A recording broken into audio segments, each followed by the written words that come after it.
तुम्ही मला त्रास दिला तर मी सहन करेन. तुम्ही व्हिडिओ डिलीट केला ते सुद्धा ठीक आहे. जर का तुम्ही माझ्या मुलीला फितवायचा किंवा तिच्या मनात माझ्याविषयी विष घालवायचा प्रयत्न केला ना, तर मी तुम्हाला सोडणार नाही, लक्षात ठेवा.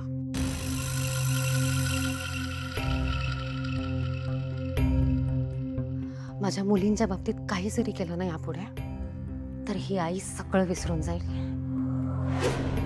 नातं विसरून जाईल, वय विसरून जाईल आणि तुम्हाला असा धडा शिकवेन ना,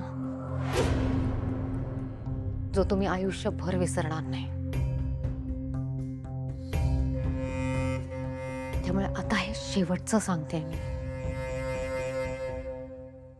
माझ्या मुलींपासून लांब राहायचं, नाहीतर मी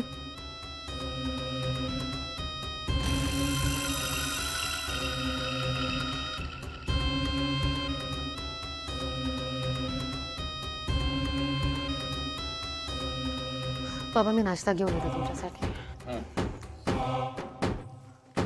ये केतकी, तुझीच वाट बघत होतो. माझीच वाट बघत होतास का? हा म्हणजे मला निघायचंय ना म्हणून.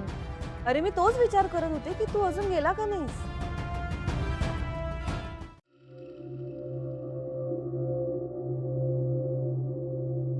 रीमा,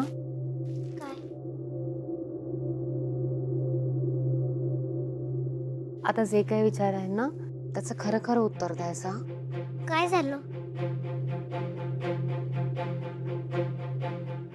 घाबरायचं नाही.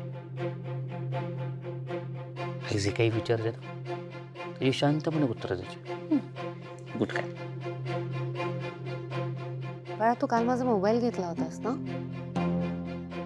काल तू आमच्या खोलीत आलीस बरोबर? तू आम्हाला म्हणालीस की तुला झोप येत नाहीये, तर खरं तर तुला माझा मोबाईल घ्यायचा होता, हो ना?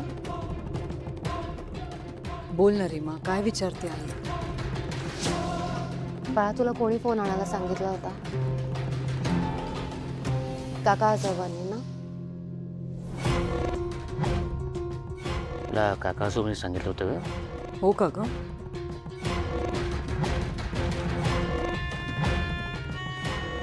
रीमा, रीमा बाळा रडायचं नाही, अजिबात रडायचं नाही. रीमा नाही. तू गुडगल आहेस की नाही? सांग बघू. ए बाळा, बोल ना. आई काय विचारते उत्तर दे. तू सारखी का ओरडतेस मला? अरे राजा, मी ओरडत नाहीये तुला, मी फक्त विचारते. तू सारखी ओरडतेस मला आणि खूप त्रास सुद्धा देतेस.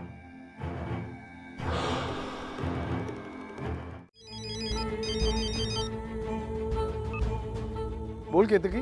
केदार, तुला तुझ्या भावाचा खूप पुळका येतो ना? त्याच्यावरचं प्रेम उतू चाललंय ना तुझं? तुला माहितीये इथे काय काय चाललंय ते? का काय झालं? तरी मी सांगत होते चांगुलपणा दाखवू नकोस, पण तू माझ्यावर विश्वास नाही ठेवलास, त्यांच्यावर तुझा विश्वास. अगं केतकी, काय झालं ते तर सांग. सांगते ना. इथे तुझा लाडका भाऊ आणि या मैथिलीताई हे दोघंही रीमाच्या मनात तुझ्या विरोधात नको नको ते भरवतात. तिला सांगतात तुझ्या जवळ जायचं नाही, तुझं काही ऐकायचं नाही. काय? हो, मागच्या वेळेस सुद्धा हेच झालं होतं. तू रीमाला घेऊन बाहेर गेला होतास तेव्हा नेत्राने इथे तमाशे केले होते. तेव्हाच मी तुला सांगितलं होतं की त्यांच्या जवळ जाऊ नको, त्यांच्याविषयी विचार करू नकोस. पण नाही, तुला माझ्यावरती विश्वासच नाहीये. हे सगळे तुला पाण्यात बघतायत. मी सांगितलं होतं तुला.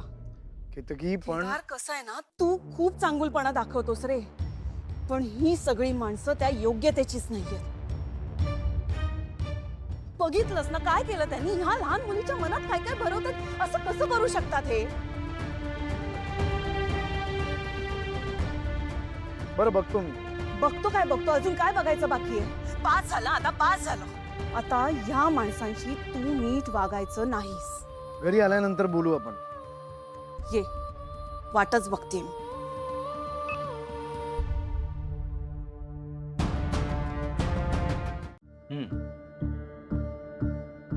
ओके ठीक आहे. बस. थँक्यू. बोला. केदार सर जे प्रोजेक्ट लीड करतायत ना त्याची टाइमलाईन रेडी आहे. त्यांचं असं म्हणणं आहे की डेडलाईनच्या आधीच ते प्रोजेक्ट कम्प्लीट होईल. डेडलाईनच्या आधीच टाइमलाईन रेडी. कमाल आहे. मला वाटलं नव्हतं एवढ्या लवकर हे सगळं होईल म्हणून. काका कामाच्या बाबतीत खरंच खूप फोकस्ड आहे.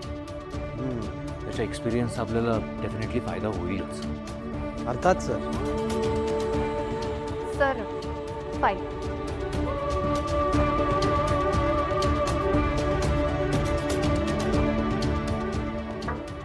येस.